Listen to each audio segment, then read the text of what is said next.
Supreme court जल्द रच सकता है एक अनूठा इतिहास। सुप्रीम कोर्ट में दलित जजों से जुड़ा क्या बनने वाला है इतिहास। सुप्रीम कोर्ट कॉलेजियम और सीजेआई चंद्रचूड़ का क्या रोल। सीजेआई चंद्रचूड़ के कार्यकाल में सुप्रीम कोर्ट पहले से ही 2 इतिहास रच चुका है। अब तीसरा इतिहास भी जल्द सुप्रीम कोर्ट रच सकता है।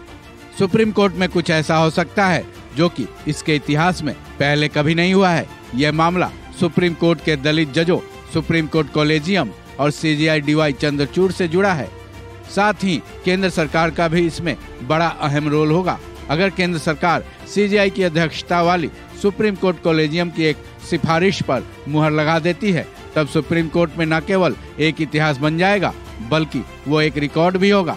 दरअसल सीजेआई चंद्रचूड़ की अध्यक्षता में सुप्रीम कोर्ट कॉलेजियम ने कर्नाटक हाई कोर्ट के चीफ जस्टिस प्रसन्ना बी वराले की पदोन्नति की सिफारिश की है।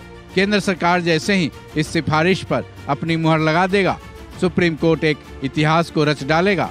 दरअसल कर्नाटक हाई कोर्ट के चीफ जस्टिस प्रसन्ना बी वराले दलित वर्ग से आते हैं। वहीं सुप्रीम कोर्ट में पहले से ही 2 जज दलित वर्ग से मौजूद हैं। अब अगर जस्टिस वराले की पदोन्नति पर केंद्र सरकार की मुहर लग जाती है और जस्टिस वराले की पदोन्नति हो जाती है, तो सुप्रीम कोर्ट में दलित वर्ग के जजों की संख्या 2 से बढ़कर 3 हो जाएगी। सुप्रीम कोर्ट के इतिहास में ऐसा पहले कभी नहीं हुआ है कि एक ही साथ 3 दलित वर्ग के जज कार्यरत हों। इससे पहले सुप्रीम कोर्ट में जो 2 जज दलित वर्ग से हैं, उनके नाम जस्टिस BR गवई और जस्टिस CT रवि कुमार हैं। वहीं पैनल और सीनियरिटी के मुताबिक जस्टिस BR गवई नवंबर 2025 तक सुप्रीम कोर्ट के चीफ जस्टिस भी बन जाएंगे। वहीं अगर जस्टिस वराले की नियुक्ति हो जाती है तो पिछले महीने सुप्रीम कोर्ट से रिटायर हुए जज जस्टिस SK कौल की वो जगह ले लेंगे, जिसके बाद सुप्रीम कोर्ट अपने 34 जजों की स्वीकृत क्षमता पर भी काम करने लगेगी। फिलहाल सुप्रीम कोर्ट में 33 जज हैं, जो तय क्षमता से 1 कम है। बता दें कि 61 साल के जस्टिस प्रसन्ना बी वराले वर्तमान में कर्नाटक हाई कोर्ट के सबसे सीनियर जज हैं और दलित वर्ग से जुड़े एकमात्र चीफ जस्टिस हैं। जस्टिस वराले औरंगाबाद के डॉक्टर बाबा साहब अम्बेडकर मराठवाड़ा यूनिवर्सिटी से लॉ में ग्रेजुएट हैं।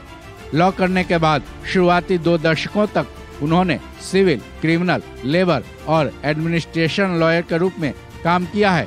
उसके बाद पहले जज के रूप में उनकी नियुक्ति बॉम्बे हाई कोर्ट में हुई थी। 2022 के अक्टूबर महीने में कर्नाटक हाई कोर्ट के चीफ जस्टिस के रूप में उनकी नियुक्ति हुई थी। और अब अगर केंद्र सरकार सीजेआई चंद्रचूड़ की अगुवाई वाली सुप्रीम कोर्ट कॉलेजियम की सिफारिश पर मुहर लगा देती है, तो सुप्रीम कोर्ट एक नया इतिहास रचने में कामयाब हो जाएगा। इस खबर में बस इतना ही। बाकी अपडेट्स के लिए जुड़े रहें वन इंडिया हिंदी के साथ।